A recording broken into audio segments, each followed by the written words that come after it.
Vote গণনায় টান টান উত্তেজনা। ফিনল্যান্ড মিউনিসিপ্যাল নির্বাচনের ফলাফলে এবার জটিল সমীকরণ। শতভাগ গণনা শেষে সর্বোচ্চ ভোট পেয়েছে সোশ্যাল ডেমোক্রেটিক পার্টি এসডিপি। তবে আনুপাতিক হারের ভিত্তিতে সর্বোচ্চ আসন পেয়েছে সেন্টার পার্টি। পিছিয়ে গেছে ক্ষমতাসীন কোকোমোস।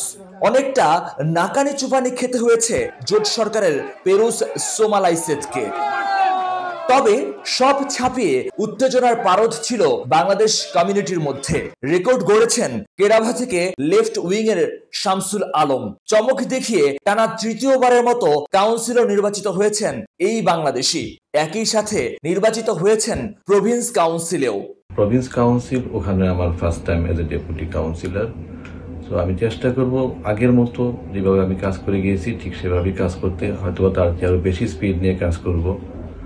ইমিগ্রেন্টদের অধিকার আমার প্রায়োরিটি। এদিকে প্রথমবারের নির্বাচনেই চমক দেখিয়েছেন রিয়াজ হাওলাদার। পিয়াতারসারি সিটি থেকে সুইডিশ পিপল পার্টির হয়ে কাউন্সিলর নির্বাচিত হয়েছেন তিনি। এই বিজয় শুধু আমার এখানে নয়, আমাদের বাংলাদেশি কমিউনিটি এবং সকল ইমিগ্রেন্ট কমিউনিটির জন্য এই বিজয়।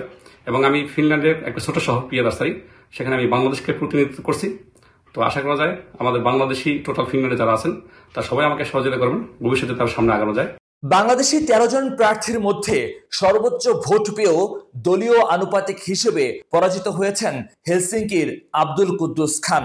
দলীয় সমীকরণের জটিলতায় পর্যাপ্ত ভোট ও ভালো অবস্থানে থেকেও পিছিয়ে পড়েন এসপো সিটির মিয়াজ নজরুল ইসলাম।